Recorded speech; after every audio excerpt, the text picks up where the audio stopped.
Voyons, est-ce qu'il y a une dernière intervention, une dernière question brûlante? Bien, en ce cas, je vais donner la parole à nos panélistes pour 1 minute chacun pour tirer des conclusions et réagir éventuellement aux interventions que nous avons entendues. Et puis aussi nous donner un dernier message, le message avec lequel vous voudriez que nous repartissions les uns et les autres. Que voulez-vous que nous retenions vraiment de vos différentes interventions? Le message, c'est le même que celui par lequel j'ai commencé tout à l'heure. Toute affaire de cadre. Cadre pour permettre à la numérisation de s'instaurer vraiment, d'être prise en main par les jeunes entrepreneurs. Un cadre qui permette aux jeunes dans les zones rurales de se retrouver autour d'une même plateforme pour avoir une voix qui porte plus, pour faire connaître leurs besoins, leurs difficultés dans tous les domaines d'expertise qui les intéressent, qu'ils puissent ainsi se faire entendre des institutions. Moi, je pense que ce serait déjà une bonne chose. Moi, je pense que nous avons une opportunité politique aujourd'hui de mettre l'agriculture et le secteur alimentaire au cœur des politiques publiques, parce que c'est vraiment extraordinaire que dans beaucoup de pays africains, pour lesquels l'agriculture représente encore la plus grande partie de leur économie, bien que cela ne soit pas traduit en politique véritable par les États. Nous sommes aujourd'hui à un moment où l'Europe, en parlant à l'Afrique, fasse comprendre cet état de fait, cette situation-là, pour que les choses changent. Je pense que nous avons une opportunité pour cela. Il faut que cela soit dit. Et ensuite, bien sûr, il faut accompagner le secteur de l'agriculture et de l'alimentation en leur donnant l'importance requise dans la démarche Afrique-Union européenne. Et ceci de manière durable. C'est à cela que nous devons tous travailler. Iman. Tout à fait d'accord. Je pense qu'il y a des opportunités magnifiques. La numérisation, toutes sortes de connaissances, de savoir-faire sont là maintenant, à disposition.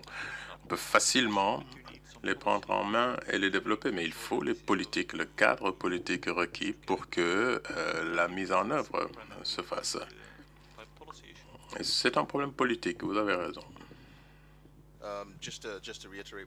Je reprends à mon compte ce que Thomas et Ivan viennent de dire. Il faut passer de la rhétorique à l'action, de la parole à l'action. Comment maintenant faire pour que le secteur public permette au secteur privé de s'insérer, de s'intégrer véritablement dans la transformation? C'est très important. Il faut créer l'environnement qui permettra cela et qui permettra également les échanges commerciaux notamment, parce que je pense que c'est un catalyseur de l'innovation sur le continent et au-delà. Moi, je voudrais revenir à ce que je disais tout à l'heure, et qui est assez proche de ce que Tom disait tout à l'heure, c'est-à-dire la nécessité d'approche territoriale. Mais je vais ouvrir une nouvelle boîte de Pandore, c'est-à-dire qu'il faut parler de gouvernance aussi. Quand on passe à l'approche territoriale, quel est le type de gouvernance dont nous aurons besoin? C'est extrêmement important.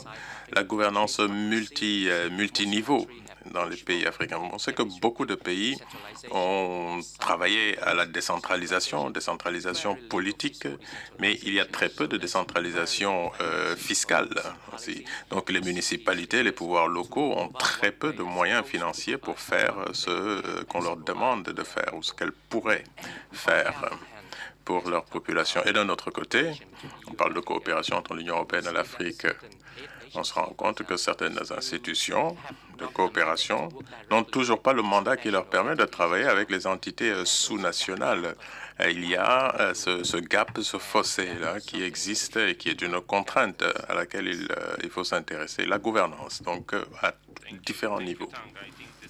Merci. Vous parlez de boîte de Pandore en évoquant la gouvernance, c'est vrai.